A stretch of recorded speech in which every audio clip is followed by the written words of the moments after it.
¿Sabías que Jesús te ama y tiene un plan maravilloso para tu vida? Somos el Ministerio Buen Soldado de Jesús y queremos invitarte a que te suscribas y actives la campanita. Dios te bendiga grandemente. Qué gusto estar un domingo más reunidos. Vamos a compartir hoy una enseñanza un poco más profunda, realmente, como un alimento más sólido. Y quiero hablarles de un breve estudio porque del tiempo del fin. O sea, algo como una introducción, podríamos decir, a muchas cosas que pasarán en este tiempo del fin. Pero esto todavía tiene para largo, para poder predicar largamente. Vamos a empezar con lo que dice el libro de Daniel, pero vayamos más bien al Daniel 11:24, Isra. Daniel 11:24. Y quiero leerles algo que dice ahí, en este versículo. Dice, estando la provincia en paz, no se olviden de esta parte, ¿no? Estando la provincia en paz. ¿Y en qué? Abundancia, dice, ¿no? Entrará, ¿quién? ¿A quién se refiere eso? Al anticristo, ¿no? Entrará y hará lo que no hicieron sus padres ni los padres de sus padres, botín, despojos y riquezas. Repartirá sus soldados y contra las fortalezas formará sus designios, y esto por un tiempo. Esta es en la parte en la que el anticristo, no nos olvidemos que el anticristo va a gobernar 7 años. A la mitad de su reinado, podríamos decir, su gobierno mundial, él hace esto: botín, despojos, ¿no? Y repartirá sus soldados, y contra las fortalezas formará sus designios, y esto por un tiempo. Es decir, que él en realidad empieza a quitar su máscara de lo quién es realmente. ¿Cuándo? ¿Cuándo? En las primeras líneas, cuando el mundo esté en paz y en abundancia. Cuando un mundo, cuando una sociedad, cuando un entorno puede entrar en paz, solo les hago reflexionar cuál sería el contexto para que algo entremos en paz y abundancia. Cuando, obviamente, el mundo esté en crisis.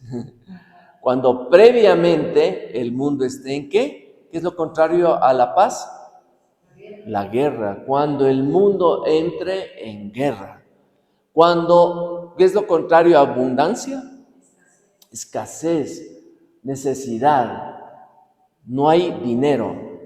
Entonces, el anticristo va a emerger antes de los 7 años en un mundo, o va a aparecer en un mundo que esté ¿en qué? En crisis y económica y en guerra.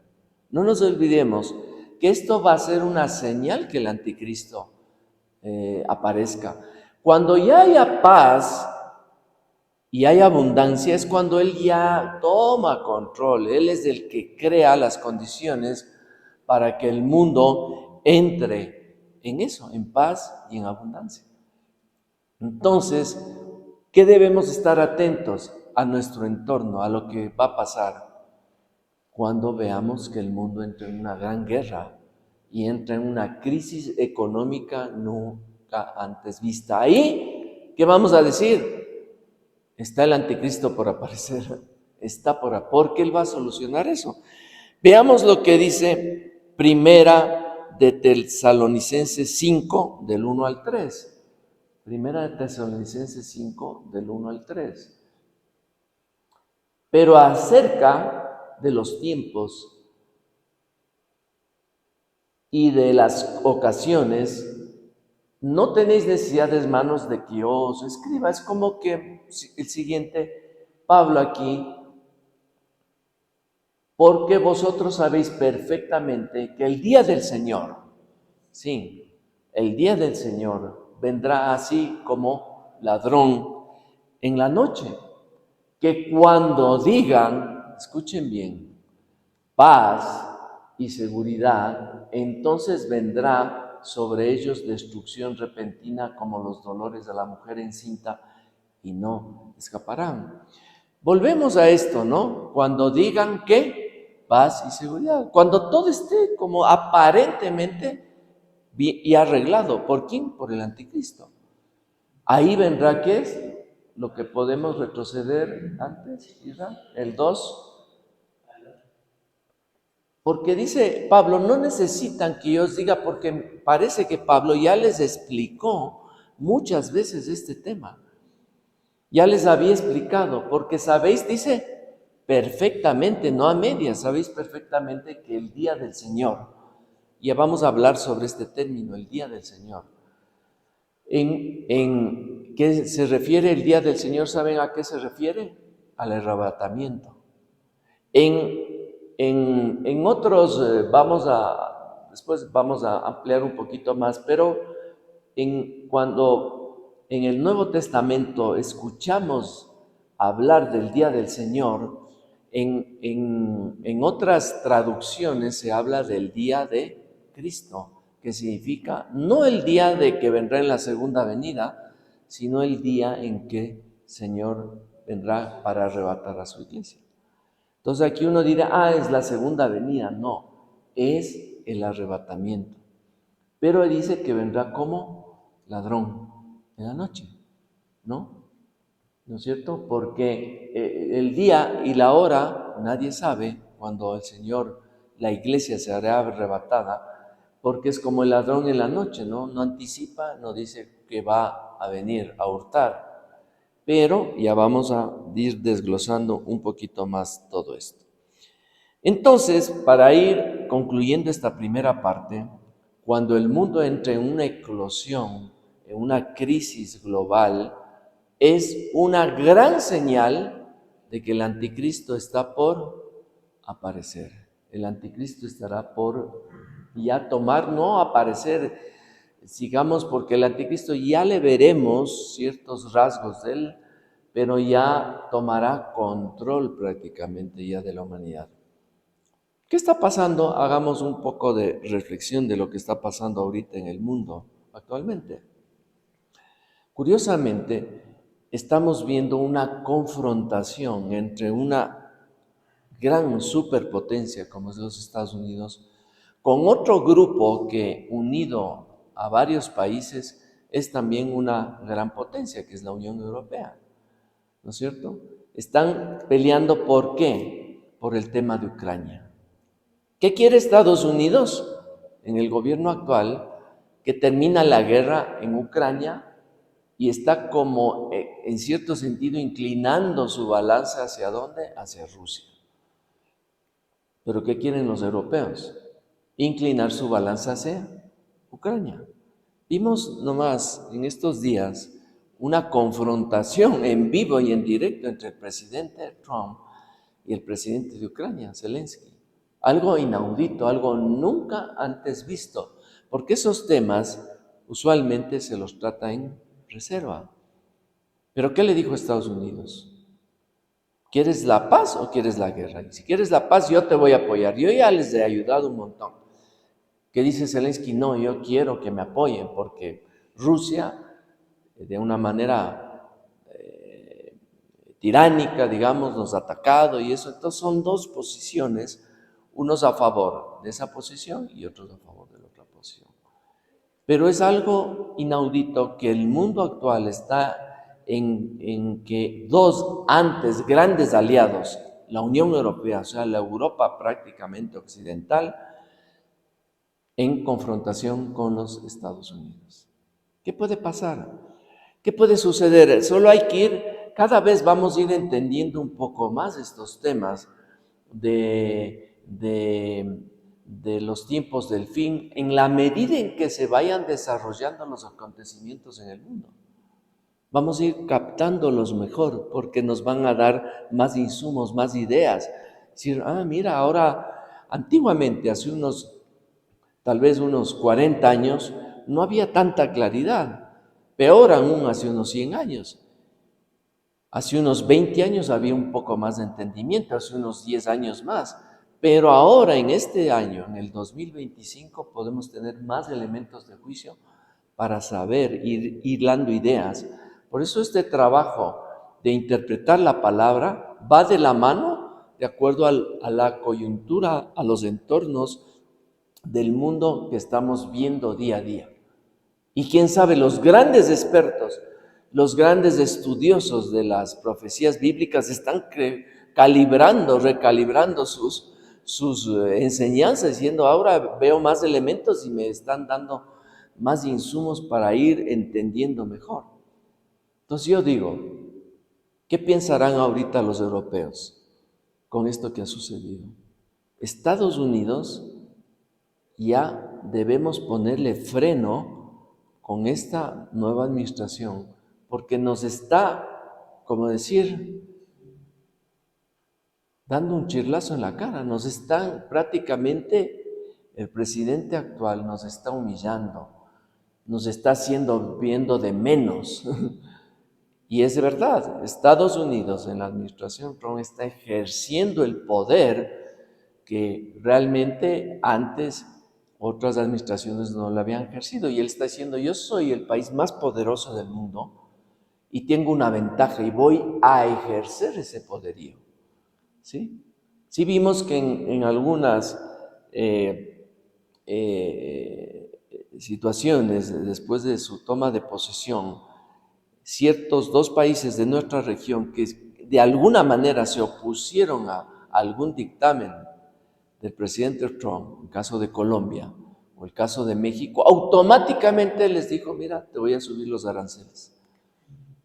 ¿Qué significa eso? Es el principal mercado, no solo para Colombia o México, sino para el resto de países de Latinoamérica. Y él dice, está bien, yo te subo a un 25%, hasta te puedes subir a un 50%. Imagina lo que representaría para la economía, economías que no tienen ese poderío, eso. Entonces él ejerce su poder e inmediatamente reaccionan los presidentes. Dicen, no, tranquilo, no te quería molestar.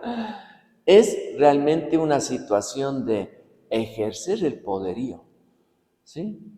Cuando uno tiene más poder, puede ejercerlo para bien, pero también para mal, pero es poder y puede ejercer ese poder. Todos los europeos, ¿qué están diciendo? No debemos dejarnos.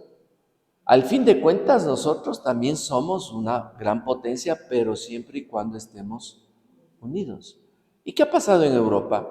Cuando Inglaterra o Gran Bretaña, más bien dicho, se separó a través del Brexit, que llaman, de la Unión Europea, una gran potencia mundial como Gran Bretaña, le debilitó a la Unión Europea. ¿Sí?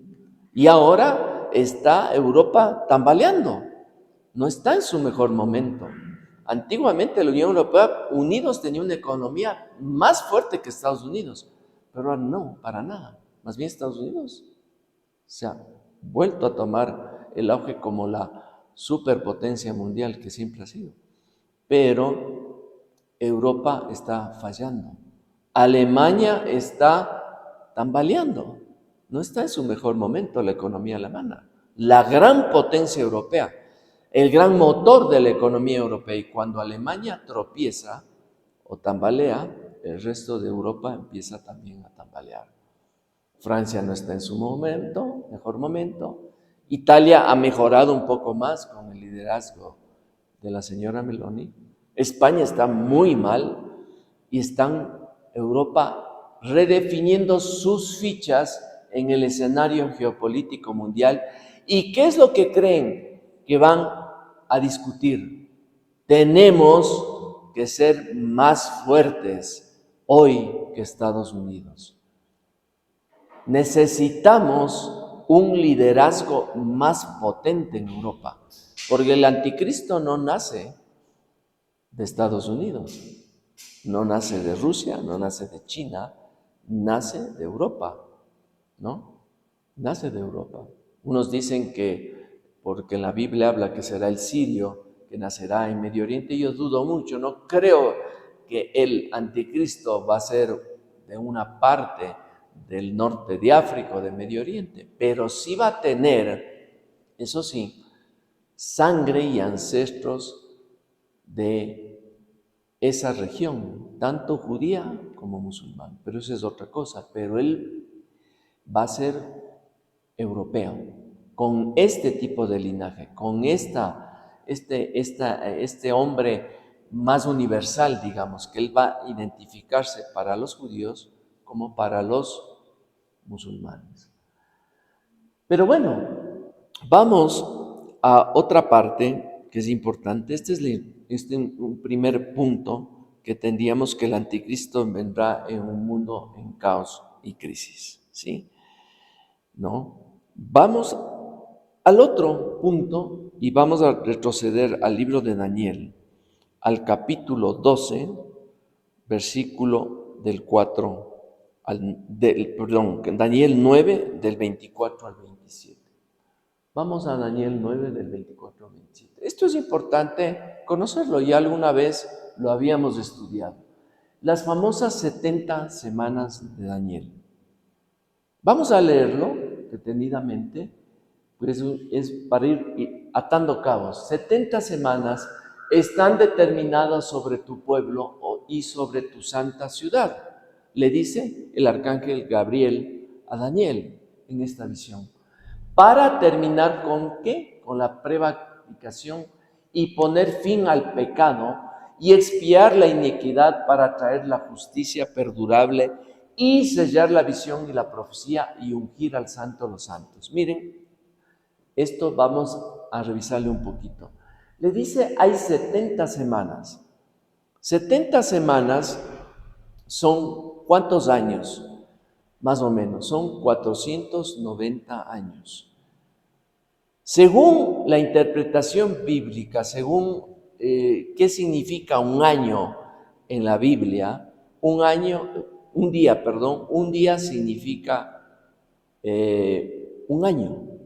Entonces, 490 son, básicamente son como 4.900 años, ¿no es cierto? Más o menos, ¿no?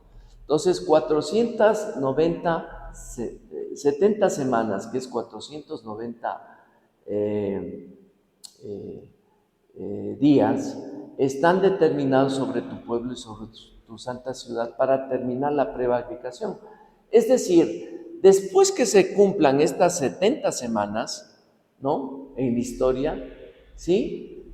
¿Qué va a terminar? Va a ponerse fin al pecado, expiar la iniquidad, traer justicia perdurable, o sea, para siempre, ¿no? Y sellar la visión, es decir, que todo se termine, ya no haya más, y sellar la visión y la profecía, y ungir al Santo de los Santos, es decir, cuando el Señor Jesucristo venga a la tierra y gobierne ya por toda la eternidad, termine ya todo esto, la prevaricación, el pecado, la iniquidad, y venga la justicia. Pero ¿cómo se puede desarrollar estos 490 días, es decir, estas 70 semanas? Es lo que a continuación vamos a explicarle. Vamos a leer los siguientes versículos. Veamos el 25. Sabe pues, dice, y entiende, desde la salida de la orden para restaurar y edificar a Jerusalén hasta el Mesías príncipe, habrá 7 semanas, ¿sí? Habrá 7 semanas, ¿no? Entonces, voy a retroceder, tengo aquí mi apunte, 7 semanas. 7 semanas es ¿cuánto? 49 años. Pero ahí dice, escucha bien, para restaurar y edificar a Jerusalén habrá 7 semanas, que son 49 años. ¿Qué pasó en el año 457 antes de Cristo? Israel, el pueblo de Israel, el pueblo judío estaba en lo que es hoy, lo que se conoce como Persia, lo que es hoy Irán, ¿no? No se olviden que hubo un rey que se llamó Nabucodonosor, el cual llegó a Jerusalén, destruyó el templo y se llevó todas las riquezas del templo y se llevó cautivo al pueblo de Israel. ¿A dónde? A Babilonia, ¿no es cierto? Y ahí es donde pues estuvo Daniel, y Daniel interpretó el sueño de Nabucodonosor. Pero después vino otros pueblos que conquistaron Babilonia, un pueblo más poderoso que era el imperio persa, a través de tres grandes reyes persas que fueron Ciro, Darío y Astarjerjes. Esta parte se refiere al gobierno en que estaba en Persia en ese momento reinando Astarjerjes. ¿Y qué le dice Astarjerjes, no? Al profeta Nehemías y también a Esdras: miren, vayan, dice, él reconoce que hay un Dios, el Dios de Israel. O sea, Dios les tocó a estos reyes, tanto a Ciro, a Darío, para que fueran, amables con el pueblo de Israel. Y les dice: miran, vayan ¿a dónde? A su tierra, y restauren el templo, restauren las murallas, restauren la ciudad de Jerusalén. Y esta es esa parte a que se refiere el ángel cuando le habla a Daniel, ¿no? Que desde la salida de la orden para restaurar y edificar a Jerusalén hasta el Mesías príncipe habrá 7 semanas. 49 años regresaron Nehemías, regresó Esdras, y se pusieron a restaurar el templo. Se pusieron a restaurar la ciudad de Jerusalén, que no se olviden había sido destruida desde los tiempos de Nabucodonosor. Entonces se cumple esta parte, la historia se cumple. Y estos 49 años que ellos se demoraron en restaurar la ciudad se cumplieron. Más adelante, pasemos al siguiente versículo, que dice: y después de las 62 semanas, dice, después de las 62 semanas, miren, que son 434 años, para ir hilando un poquito. Se demoran ellos 49 años, o sea, 7 semanas en restaurar el templo y Jerusalén. Y después hay que contar 62 semanas, 434 años, y es el tiempo exacto en el que el Señor Jesucristo inicia su ministerio. Inicia su ministerio. Y también Él es, pues, apresado, crucificado y muerto, ¿no? Y dice: después de las 62 semanas se quitará la vida al Mesías, mas no por sí, y el pueblo de un príncipe que ha de venir destruirá la ciudad y el santuario. Después de la muerte de Jesucristo, prácticamente, después de estos 434 años, al fin de la restauración de Jerusalén, aparece el Mesías, nuestro Señor, es apresado, realiza su ministerio, es apresado, es muerto y resucitado. Y después de la resurrección de Cristo, unos años después, en el año 70 de nuestra era, un general que después llegó a ser emperador, Tito Flavio Vespasiano, ¿qué hace? Destruye el templo. Destruyen el templo, dice, ¿no? Y un príncipe que ha de venir, o sea, este general Tito, destruirá la ciudad, y destruyó toda la oposición que tenían en ese tiempo por parte de los judíos contra Roma, y los mató a muchos, miles de judíos murieron, ¿sí? Y se cumple esta parte también. Y ahí dice: y su fin será con inundación, y hasta el fin de la guerra durarán las devastaciones. Dicen los estudiosos que Jerusalén fue inundado, ¿no? Fue una revuelta que Roma sofocó con una violencia increíble, y se cumplió esto. Se destruyó el templo, como también el Señor había predicho. ¿Se acuerdan? Que dijo que no quedará, cuando les enseñaba este templo, no quedará piedra sobre piedra, y en 3 días yo le restauraré. ¿Qué significaba eso? No que iba a restaurar el templo, sino que Él, con su muerte y sacrificio en la cruz, iba a haber un nuevo tiempo en que ya no necesariamente tendrían que adorarle en el templo. Por eso es que se rasgó el velo, sino que podíamos adorarle en cualquier lugar del mundo, y tendríamos acceso libre. ¿A dónde? Al lugar santísimo. Ya no era necesario un templo, ¿no? Pero bueno, eso es tema de otra charla, ¿no? Sigamos el siguiente versículo, Isra. Y por otra semana, aquí sumado, por ejemplo, los 49 años y los 434 años, ¿no? Nos queda, por ejemplo, 483 años, pero falta una semana más para que se cumpla toda esta visión, esta profecía de Daniel. Y esa última semana son 7 años, que los leemos ahorita. Y dice, por otra semana, o sea, una semana más, los 7 años, confirmará el pacto con muchos. A la mitad de la semana hará cesar el sacrificio y la ofrenda, y después, con la muchedumbre de las abominaciones, vendrá el desolador hasta que venga la consumación y lo que está determinado se derrame sobre el desolador. ¿Qué es esta última semana? ¿Es una semana que ya se ha cumplido? No, es una semana que está por cumplirse. Como que los 483 años quedaron ya cumplidos y quedó en el tiempo, flotando por ahí, una semana más hasta que se cumpla en el tiempo que estamos por ver. No en demasiados años, diría yo, estamos por ser testigos de eso. Pero esto, recuérdense mucho de este tema, de esta parte, de lo que estamos leyendo ahí, porque el Señor Jesucristo, ya vamos a ver, ¿no? Pero voy a repasar de nuevo, porque esto hay que irle digiriendo poquito a poco, ¿no? Y por otra semana confirmará el pacto con muchos. El anticristo, cuando inicia su gobierno, el inicio de los 7 años, va a ser un pacto con muchos, dice ahí. Específicamente ¿con quién? Con Israel y los muchos estados árabes. Ustedes saben, ¿no? No hay que resaltar mucho eso. Están en una guerra histórica permanente. Y ahorita mismo están en guerra en la Franja de Gaza y eso. Ese es un tema que nadie ha podido solucionar hasta la fecha. Ningún político.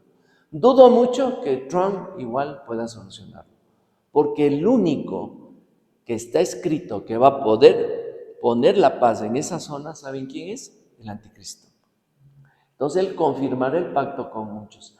A la mitad de la semana, ¿cuánto era una semana? 7 años, ¿verdad? La mitad es 3 años y medio, ¿sí? Cuando él, en esos 3 años y medio, ya lo vimos antes, habrá paz y seguridad, habrá abundancia, así dice la palabra, ¿no es cierto? Ya lo leímos.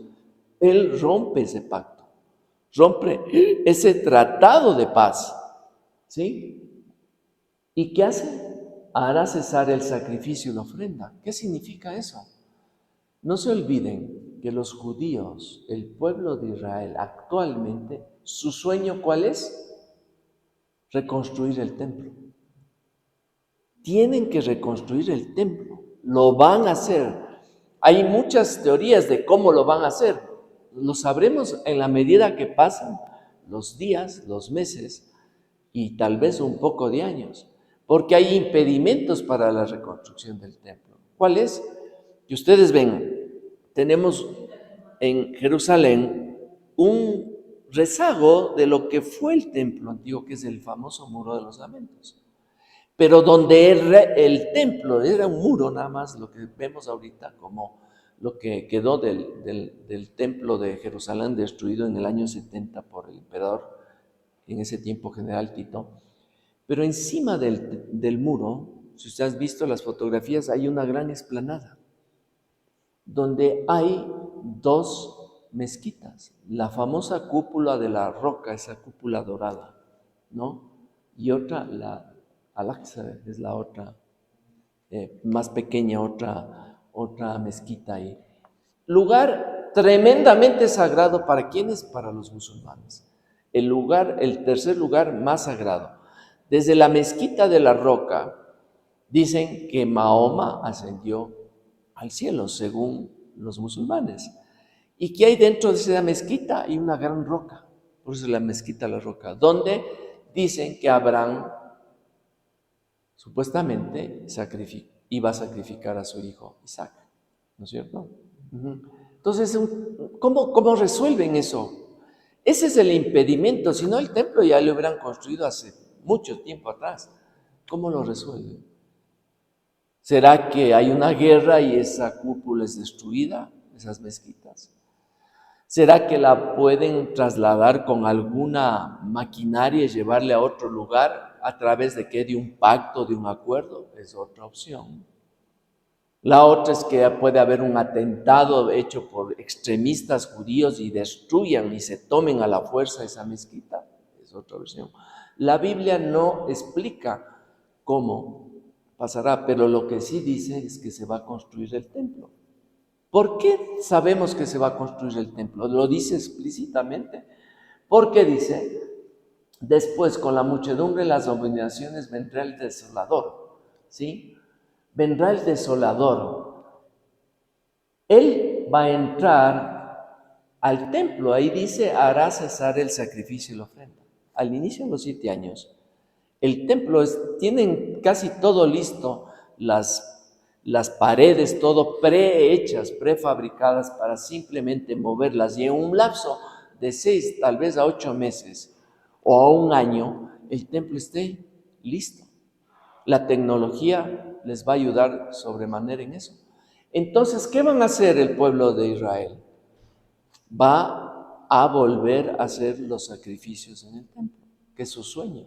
Ya están los sacerdotes, ya está la vestimenta, ya están todos los utensilios que tenía tradicionalmente el templo de Jerusalén, ¿no es cierto? Entonces, entonces van a construir el templo y van a empezar el sacrificio de la ofrenda. Va a haber un tiempo de tranquilidad en Israel, un tiempo de paz. Van a hacer sus ritos religiosos sin problema alguno. Pero, dice, después con la muchedumbre de las abominaciones vendrá el desolador. ¿Qué dijo el Señor respecto a este pasaje? Vamos a Mateo capítulo 24, versículo 15.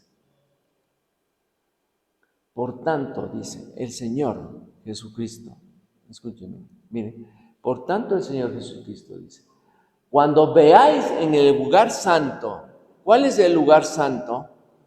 El templo. Cuando veáis en el lugar santo la abominación desoladora de que habló el profeta Daniel, el que le entienda, ¿no? Entonces los que estén en Judea huyan a los montes. Se les advierte ya, ¿no? Sigamos leyendo un poquito más. El que esté en la azotea no descienda para tomar algo de su casa, siguiente. Y el que esté en el campo no vuelva atrás para tomar su capa, siguiente. Mas hay de las que estén encinta y de las que críen en aquellos días. Orad pues que vuestra huida no sea en invierno ni en día de reposo, porque habrá entonces gran tribulación, cuando no la ha habido desde el principio del mundo hasta ahora, ni la habrá. Regresemos al 24, 15. Ahí mismo, Mateo 24, 15. Miren, el Señor dice, veáis en el lugar santo la abominación del desolador que habló el profeta Daniel. ¿En qué versículo habló Daniel de esto? En el que acabamos de leer hace un momento, ¿no? Volvamos a Daniel 9:27. Sí. Después, aquí es la abominación desoladora, dice, con la muchedumbre, dice, hará cesar el sacrificio, la ofrenda. La abominación desoladora es que el anticristo entra al templo y hace tal vez alguna barbaridad. Algunos todavía no están claros porque no es tan explícito en la Biblia. Suponen que hará un sacrificio de un cerdo, como alguna vez ya profanó el templo de Jerusalén. Mucho antes del Señor Jesucristo, un rey de origen griego que se llamaba Antíoco Epifanes. Él entró al templo Y por eso es que algunos dicen, malinterpretando, escuchen bien esta parte, malinterpretando la última semana de Daniel, que dice que ya se cumplió en el tiempo de este Antíoco Epifanes. Hay unos estudiosos que dicen, no, esto ya se cumplió. Este es un error creer que la última semana está por cumplirse, lo dicen. Gente que tiene muy buena reputación, pero eso no es así. No es así. Y ya les voy a explicar por qué. Esto todavía está por cumplirse. Entonces, dice, hará cesar el sacrificio y después con la muchedumbre las abominaciones vendrá el desolador. El Señor dice, miren, como Daniel ya lo dijo, Él vuelve a reiterar, ¿no? Volvamos de nuevo a Mateo 24:15. Esto del estudio de los fines tiempos es ir ida y vuelta, análisis y análisis y análisis. Por tanto, cuando veáis en el lugar santo la abominación desoladora de que habló el profeta Daniel, lo que leímos hace un momento, y lo que leímos, ya huyan a los montes, ay de la embarazada y todo eso. ¿Cómo puede ser que digan que esto ya se cumplió en el tiempo de Antíoco Epifanes? Por una sencilla razón, esto es semántica. ¿Qué es la semántica? Es el significado de las palabras, los tiempos verbales y todo eso. Cuando veáis en el lugar santo la abominación, ¿qué es eso? Futuro. El Señor no les dice que esto ya pasó, esto vendrá, está por suceder en el futuro. ¿Cómo va a ser que ya se cumplió con Antíoco la séptima semana si el Señor mismo de su boca dice que esto cuando veáis todavía no se había dado en el tiempo del Señor? Y este Antíoco vivió muchos siglos atrás, muchos años atrás del Señor Jesucristo. Entonces, miren, son puntitos a tomar en cuenta. Ese es el estudio de la palabra mismo. Pequeñas palabritas, pequeños detalles de la redacción, de la semántica, de los tiempos verbales, para darnos cuenta que esto está todavía por cumplirse. Entonces, vamos atando cabos, ¿no? ¿Cuándo aparecerá el anticristo? Pregunto. ¿Cuándo aparecerá el anticristo? Cuando haya convulsión mundial, guerra y crisis económica, ¿no? ¿De dónde aparecerá el anticristo? ¿Cuál es su raíz? Bueno, no vamos a estudiarlo ahorita porque sería muy largo, pero Daniel tuvo una visión de una cuarta bestia, ¿se acuerdan? ¿Sí? ¿No? Terrible, ¿no? La cuarta bestia. Esa cuarta bestia era el Imperio Romano. El Imperio Romano vuelve a tomar fuerza, por eso yo les digo, los europeos quieren, su orgullo está herido ahorita con lo que ha hecho el presidente Trump. Y los europeos siempre han sido un imperio, desde Grecia con Alejandro Magno y después con el Imperio Romano. Y después se fueron dividiendo en países, pero siempre, de alguna manera, Europa ha tenido una predominancia en el dominio mundial. Después vino el Imperio Español, vino el Imperio Napoleónico en Francia y después el Imperio Británico. Y después con Hitler, el Tercer Reich, el famoso Tercer Reich. Pero algo les quitó ese predominio mundial, o alguien, que es los Estados Unidos. Entonces ellos quieren volver a surgir, es decir, como hizo Mussolini, dijo, vamos a restaurar el Imperio Romano. Y eso les encantó, no solo a los italianos, sino a los alemanes. Y Hitler dijo, sí, vamos a volver a ser un imperio romano.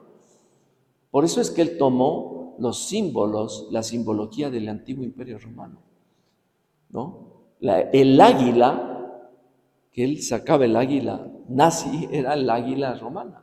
Y las marchas del ejército eran un símil al imperio romano. Entonces Europa no va a ceder y no va a decir, no, nos vamos a quedar de brazos cruzados, que Estados Unidos ya le tome nomás la posta del mundo, ¿no?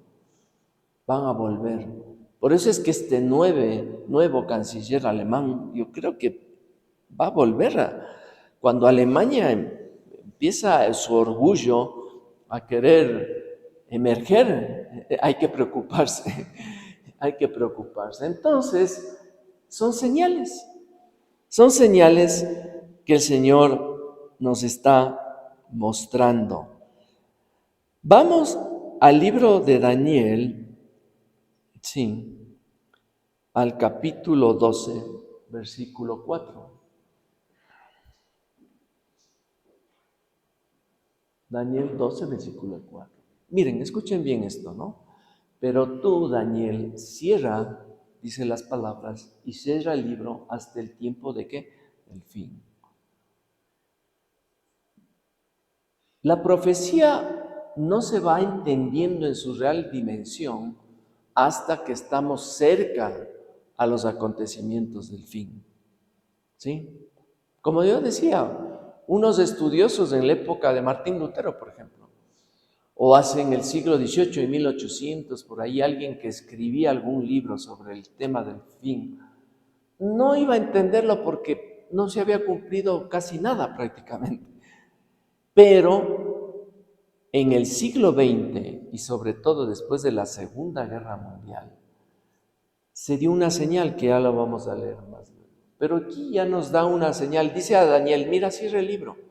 Esta profecía no la van a poder entender hasta que sea el tiempo del fin. Y da una pista, una pequeña señal que está ahí, que dice, muchos correrán de aquí para allá y la ciencia se aumentará. Como decir, cierra el libro del fin hasta que pase esto. Muchos correrán de aquí para allá y la ciencia se aumentará. ¿No nos suena familiar esto? Les pregunto. ¿Sí? No estamos viendo. El otro día salía con mi esposa, caminamos por las Naciones Unidas, estamos a la altura del Quicentro y veíamos por este bulevar a lo lejos y se veía a la altura de las estaciones del metro más o menos, parecían hormiguitas, ¿no? Se veía de lejos, eran un montón de cabezas ahí. Y Medita dice, mira esa cantidad de gente, ¿no? ¿Qué es esto? Muchos correrán de aquí para allá. En los tiempos antiguos, yo tengo más años que ustedes, por ejemplo, en Quito no veíamos aglomeración de gente. No salía al centro histórico, salía por una calle, se iba a la Carolina, se iba a cualquier sitio. Y eran pocas gentes, pocos autos también. No había esos embotellamientos. O sea, uno se movilizaba tranquilamente. Si pudiéramos tener una máquina del tiempo y solo fuéramos a la década de los 60 o los 70, que es época que ustedes no nacieron, ahí verían a lo que me refiero. Pero, por ejemplo, hoy vemos un aeropuerto internacional, el nuestro, o peor aún, un aeropuerto de gran flujo, qué sé yo, el John F. Kennedy, O'Hare en Chicago, o un aeropuerto en Hamburgo, ¿no? O en Londres, en París o en Roma. Los vuelos salen por decenas y llegan por decenas, tienen un montón de pistas, ¿no? La gente corre de aquí para allá. Y la ciencia, miren, ¿no? La ciencia, lo que tenemos aquí en equipos, cómo ha avanzado, ¿no? Es impresionante y cada vez van a haber más inventos que nos van a sorprender. Pero esta es ya una señal, debemos irles apuntando de lo que va a ir sucediendo. Sigue, por favor, Irra. Dice, y yo, Daniel, miré y aquí, bueno, sigamos esto, ¿no? Ya. Y dijo al varón vestido de lino, que estaba sobre las aguas del río, ¿cuándo será el fin de estas maravillas? O sea, ¿cuándo realmente sucederá todo esto? Siguiente. Y oí al varón vestido de lino que estaba sobre las aguas del río, el cual alzó su diestra y su siniestra al cielo, y juró por el que vive por los siglos, que será por un tiempo, tiempos y la mitad de un tiempo, ¿no? ¿Sí? Será por un tiempo, tiempos y la mitad de un tiempo, ¿no? Esto se refiere justo a los 7 años. No vamos a adentrarnos en analizar esto, en otra les puedo explicar esto, que parece un trabalenguas, pero ya lo veremos, ¿no? Y cuando se acabe, esto es lo que quiero yo que tomen atención, y cuando se acabe la dispersión del poder del pueblo santo, escuchen bien, todas estas cosas serán cumplidas. Esta es una señal poderosa que en otros pasajes de la Biblia, por asuntos de tiempo, porque este no es una prédica para estudiar todo el fin de los tiempos, sino una partecita importante, cuando se acabó la dispersión del pueblo santo. ¿Cuál es el pueblo santo? Israel, ¿verdad? ¿Cuándo se terminó esa dispersión? En el año 70, cuando viene el general Tito y destruye el templo, los judíos empezaron a huir de Israel, a huir. Eso se llama la diáspora. Y se fueron a Asia, se fueron a Rusia, se fueron a Europa, fueron a España. España se llamaba para los judíos en ese tiempo Sefarata. Por eso es que los judíos de origen español se llaman sefardíes. Y el idioma que hablan es el sefardí, un español antiguo, hasta ahora. Y después, muchos de esos judíos emigraron, vinieron en los barcos de los españoles de la conquista acá a América, ya con apellidos ya cristianizados, ¿no? Y por eso es que muchos latinoamericanos tienen de alguna manera, muchísimos, alguna gotita por ahí de sangre judía, aunque no lo crean. Pero bueno, cuando se acabe la dispersión del pueblo santo, todos los judíos pasaron dispersos por todo el planeta hasta que vino la Segunda Guerra. Hitler los persiguió, los metió en campos de concentración y mató a 6 millones de judíos. Y después se terminó la guerra. ¿Y qué dijeron los judíos? No, porque siempre hay un punto de quiebre, ¿no? Dijeron, no, ya basta de persecución, ya estamos cansados que donde vamos nos persigan, nos exterminen, nos quieran hacer daño desde siempre, porque siempre les han expulsado, siempre les han hecho daño. En España les expulsaron de España en los tiempos de Isabel la Católica. Vamos a nuestra tierra, regresemos a Israel, fundemos un Estado, una nación de la cual nadie ya nos pueda sacar. Y hicieron la promesa, y Dios mismo dijo, de este sitio nunca les van a sacar nadie, ni el anticristo, que les va a perseguir, sí, pero no les va a destruir totalmente. Y ahí se terminó. ¿En qué año? En 1948, cuando nace el Estado de Israel. Cuando pase eso, ¿qué dice? Todas estas cosas serán cumplidas. Entonces, ese es un detonante, que eso ya fue hace más de 70 años, pero desde ahí empieza el mundo a alocarse, desde ahí empieza el mundo a cambiar, empieza la libertad sexual, empieza el tema del aborto, empieza el matrimonio homosexual y tantas cosas locas que han ido sucediendo en el mundo, y el mundo ha ido colapsando y colapsando y colapsando, y Medio Oriente se ha convertido en un gran polvorín, ¿sí? Vamos a ver algo que, a ver si no se me queda ningún versículo aquí, el 12, 6 al 7 ya lo leímos. El 9 leamos, 12, 9. Él respondió, anda Daniel, pues estas palabras están cerradas y selladas hasta el tiempo del fin. Pero ya hemos visto que hay cosas que nos dicen que ya estamos en el fin y que el libro debe ser abierto, que la gente irá de aquí para allá, la ciencia aumentará y se terminará la dispersión del pueblo santo. ¿Se han cumplido o no? ¿Verdad? Ya, entonces estamos en los tiempos del fin. Voy a ir a un tercer punto, a hablarles del calendario judío. Estuve investigando sobre este tema. Nosotros tenemos un calendario que se llama gregoriano, ¿no? Tenemos un año de 365 días. Los judíos tienen su calendario propio. Y hay otras culturas que también los chinos tienen su propio calendario. Pero vamos a hablar de los judíos, no nos interesa el de los chinos.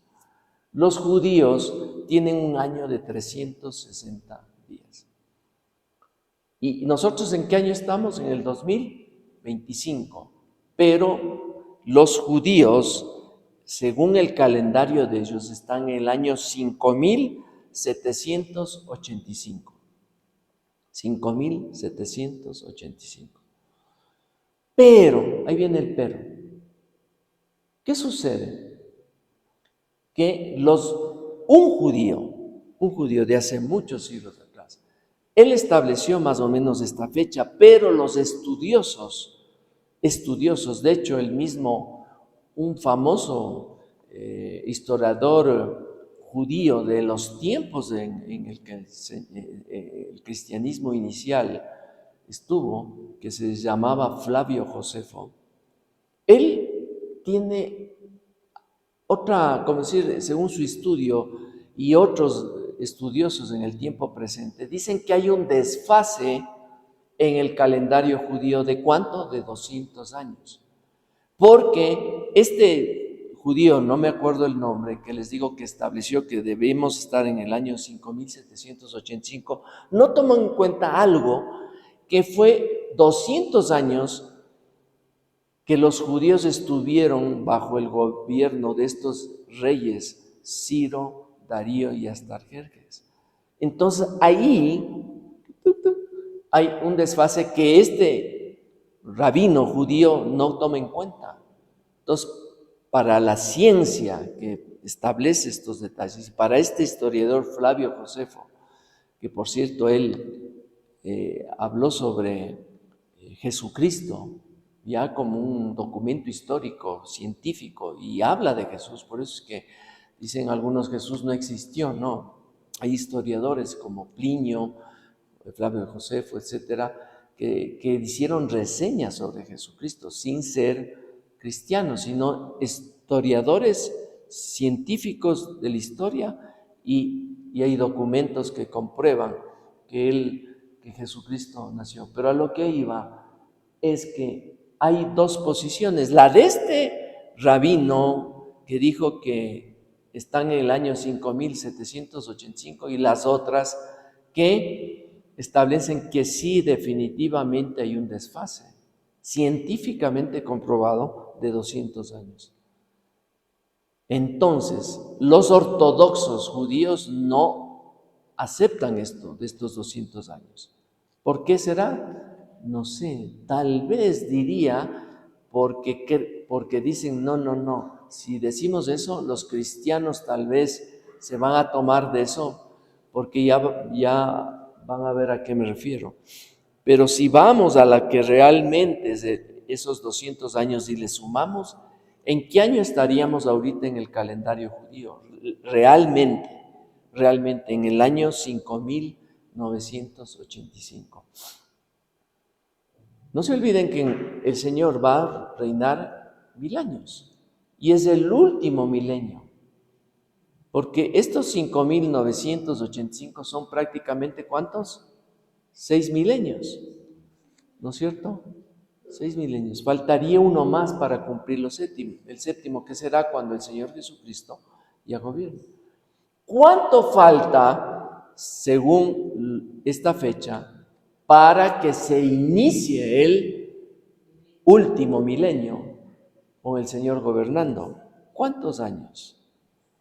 Nada más ni nada menos que 15 años. Porque sumen 5985 más 15, ¿cuánto da? 6,000. El fin del sexto milenio y el inicio del último milenio. 15 años. Es decir, estamos en el año 2025. Sume 15, ¿cuánto es? ¿Qué tan buenos son en matemáticas? ¿2000? ¿No? 2040. No pasaron esa clase. 2040. Es decir, el milenio del Señor Jesucristo inicia a partir del año 2040. Probablemente sí, si hacemos este cálculo. O sea, nos falta 15 añitos, sí, pero pausa. No, como se dice así, ¿no? Punto de orden, como dicen en la asamblea. Hay que debitar de esos 15 años, 7 años que el anticristo gobernará en la tierra. Reste 2047 años. ¿Qué año es? 2033. ¿Quiere decir que en el 2033 el anticristo empezará su gobierno? Probablemente. No estoy dando, solo estoy poniendo para discusión, para su análisis, estas fechas. Pero el anticristo aparece en el 2023, recién aparece. No, porque él es un imitador de Cristo. Cristo apareció así ya de una en su ministerio, digamos, su ministerio obviamente duró 3 años, ¿no? Pero bueno, él sí empezó así su ministerio, pero yo creo que el anticristo va a tener unos 3 años previos de darse a conocer al mundo, ¿no? Y él imita de alguna manera distorsionada el ministerio de Cristo, y como Cristo tuvo 3 años de ministerio, ¿no? Él va a empezar 3 añitos antes, en el 2030. Probablemente, no estoy hablando de, no me tomen la palabra de que así va a ser. Son solo ideas para ir analizando. ¿Por qué diría que va a ser en el 2030? Porque la palabra en el libro de Daniel mismo dice, la visión que él tuvo del cuerno pequeño, ¿no? ¿Sí? ¿Se acuerdan? Que había una bestia con 10 cabezas, ¿no? Y 10 cuernos. Pero había un cuerno chiquito que iba después creciendo, creciendo, creciendo. ¿Qué significa eso? Que el anticristo empieza a ser un personaje anónimo que se va dando a conocer poquito a poco, poquito a poco, poquito a poco, y después, ¡boom!, explota y causa sensación en el mundo. Hay antecedentes de otros pequeños anticristos que han pasado en la historia. Por ejemplo, Mussolini, o el más denodado, más famoso, tal vez Hitler, ¿no? Que empezó de abajo, así poquito a poco, y fue ascendiendo, ascendiendo, ascendiendo. Y si ustedes ven la historia, van a ver que en unos años, desde que él se dio a conocer, ya tomó el control de Alemania. Entonces, ustedes me dicen, pero, pastor Osvaldo, en la palabra dice que el día y la hora nadie conoce. ¿Cómo tú te atreves a dar unas fechas o anticipar eso? No, eso me parece apresurado. Ojo, por eso digo, hay que analizar la semántica, la redacción. Eso es algunos detalles que la gente pasa por alto cuando estudia la palabra. El día y la hora, dice. Nadie lo sabe, solo mi Padre. ¿Pero qué dice? El día y la hora. El día y la hora no vamos a saber, pero sí vamos a saber el tiempo en que se van a dar estas cosas, probablemente. Podríamos anticiparnos a decir que podríamos decir este año, probablemente no este año 2025, sino cuando veamos estos acontecimientos, va a haber tal vez el arrebatamiento. Por ejemplo, si hay un conflicto global mundial, si hay una gran crisis económica, ¿qué nos va a venir a la mente? Nos recordaremos esto, ¿cierto? Estudiamos eso, ¿no? Entonces el mundo va a clamar, en los titulares de los diarios va a decir, necesitamos un liderazgo mundial para solucionar esto. Los mismos europeos van a decir, necesitamos, ya no podemos tener un presidente en Francia, otro presidente en Alemania, otro en Italia. Necesitamos uno solo para Europa. Acuérdense en los titulares. La Unión Europea demanda un único líder o un único presidente de la Unión Europea. Así puede ser el titular. La Unión Europea en busca de un presidente único. ¿Qué significa eso? Que tal vez estamos a las puertas del aparecimiento del anticristo. ¿Sí? Que también, bueno, ya la ciencia y todo eso ya no ya no nos debe llamar la atención, ya lo estamos viviendo día a día. Entonces, ¿cuál es nuestro trabajo? Seguir investigando, seguir analizando, seguir viendo qué es lo que va pasando en el mundo en este momento. ¿Qué pasará? ¿Qué pasará con Rusia y Ucrania? ¿Se llegará realmente a una paz? ¿Qué pasará en Medio Oriente? ¿Qué sucederá? ¿O se desatará otro conflicto global? No sabemos. China con Taiwán, qué sé yo. Pero ya tenemos argumentos para ir analizando todos estos temas. Vamos al punto final de la enseñanza de hoy. Vamos a 1 de Corintios capítulo 15. 1 de Corintios 15, vamos a leer del 51 al 53.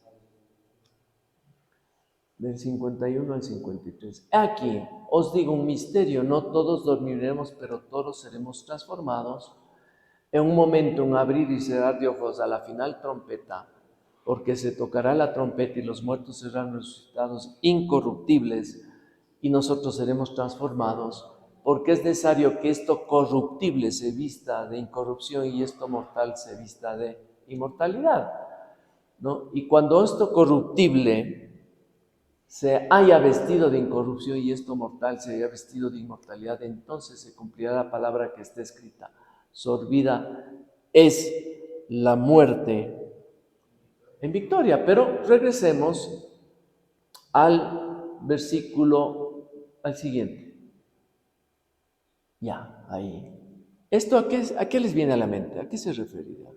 Al arrebatamiento, ¿verdad? Pero dice, en un abrir y cerrar, a la final trompeta. Esto pasará cuando se toque la última trompeta. En el libro de Apocalipsis, el ángel tiene en sus manos 7 sellos y cada sello que se abre tiene un acontecimiento que sucederá en el mundo. Por ejemplo, el primer sello habla de un caballo blanco. Ese caballo blanco está asociado con el aparecimiento del anticristo. Y ahí vendrá el otro caballo y así, ¿no? ¿No es cierto? Y después se terminan de abrir los 7 sellos. Pero empieza otro acontecimiento, empiezan a sonar trompetas. La primera trompeta, la segunda trompeta, la tercera, la cuarta, la quinta, la sexta. Y en cada trompeta pasa algo en el mundo desastroso. Pero ¿qué dice aquí? ¿En qué trompeta va a haber el arrebatamiento?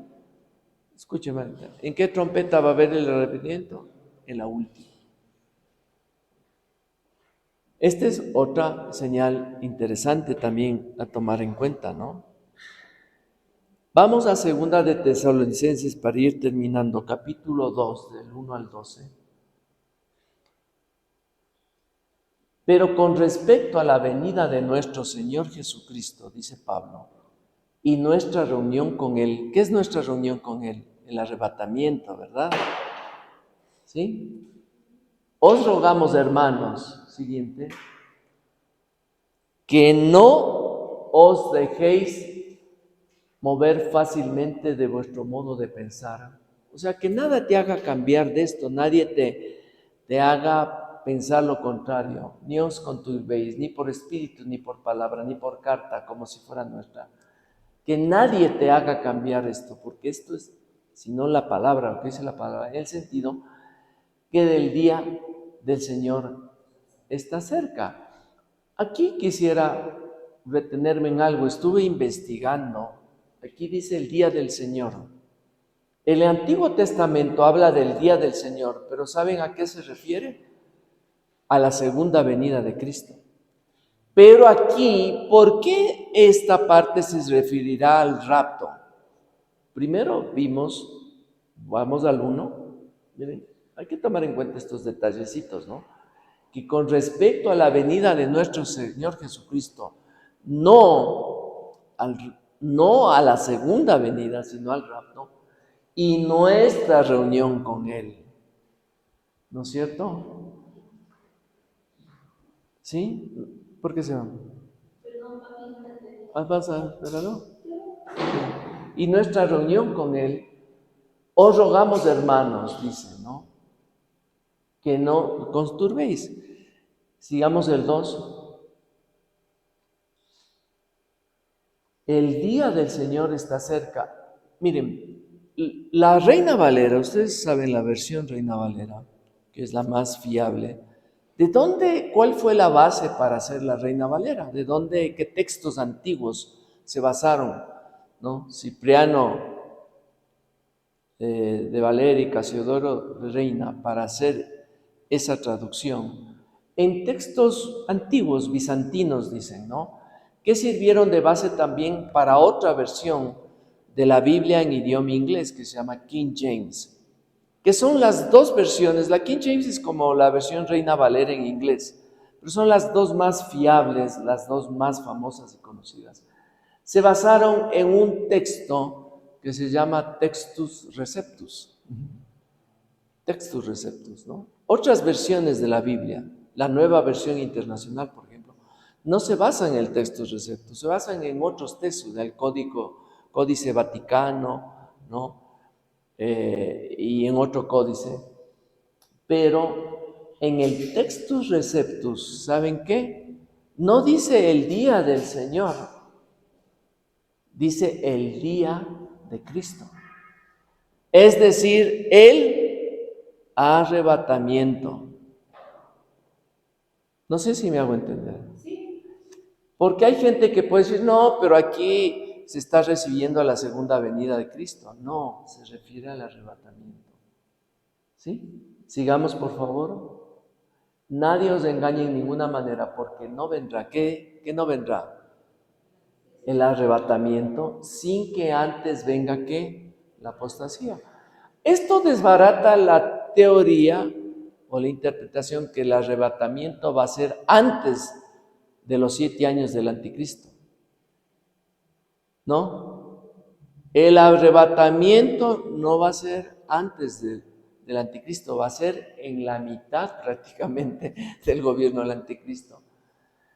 Porque dice que primero, para que venga el arrebatamiento, tendrá que venir la apostasía y se manifieste ¿quién? El hombre de pecado, el anticristo, el hijo de perdición. Siguiente. El cual se opone, contra todo lo que se llama Dios y objeto de culto, tanto que se siente en el templo de Dios, ¿se acuerdan? La abominación desoladora, como Dios haciéndose pasar por Dios, esa es la abominación desoladora. Siguiente. ¿No os acordéis que cuando yo estaba todavía con vosotros os decía esto? Siguiente. Y ahora vosotros sabéis lo que lo detiene, dice. ¿Qué le detiene al anticristo? La gente, este es otro debate. La gente dice que lo que le detiene, los estudiosos, digamos, de la palabra, los expertos en escatología bíblica, que es el estudio del fin de los tiempos, dicen que es el Espíritu Santo. Que cuando el Espíritu Santo se ha quitado en medio, es decir, ahí el anticristo se presentará. Pero eso es ilógico, porque el Espíritu Santo no puede ser quitado de en medio de nada, porque Él es el Espíritu Santo, Él está en todo el...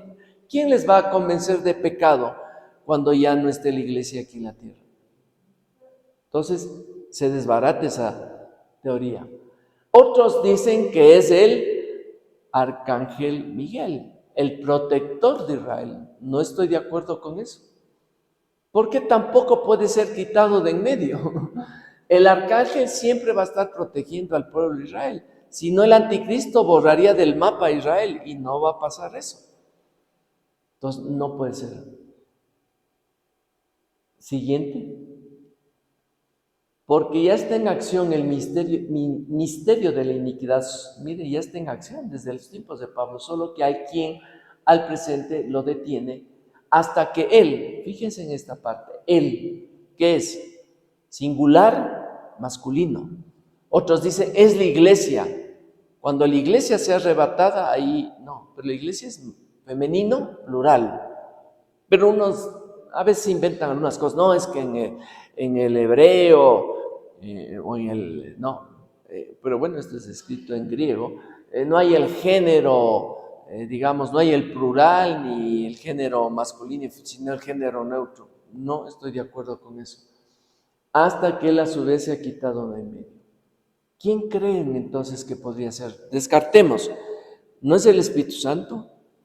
¿No es el Arcángel Miguel? ¿No es la iglesia? Es Jesús mismo. Es el cristianismo que está siendo quitado de en medio. En la sociedad moderna, Cristo ya está siendo puesto a un lado, ¿no? Y hay países en los cuales es prohibido predicar el Evangelio, y le hemos dicho, están los cristianos siendo perseguidos y habrá más persecución. Analizábamos con mi esposa esto que Trump está haciendo un poco bruscamente tal vez, de imponer a la fuerza, digamos, el cristianismo. En el tiempo actual no va a dar resultado. ¿Saben por qué? Por una sencilla razón, que hay gente, como un país está dividido a veces ahora en dos corrientes, hay gente que no cree en eso y va a decir, Él nos está imponiendo a la fuerza esto en algo que yo no creo. ¿Y qué va a provocar eso? Una animadversión ¿contra quién? Contra el cristiano, los cristianos, contra el cristianismo, los cristianos y contra Jesús. Y va a decir, yo no quiero saber nada de Jesús porque con este estilo demasiado autoritario, ¿qué está haciendo? Mala publicidad ¿para quién? Para Jesús. Cuando has hecho algo a la fuerza con tirabuzón, ¿qué provoca? Reacción, oposición.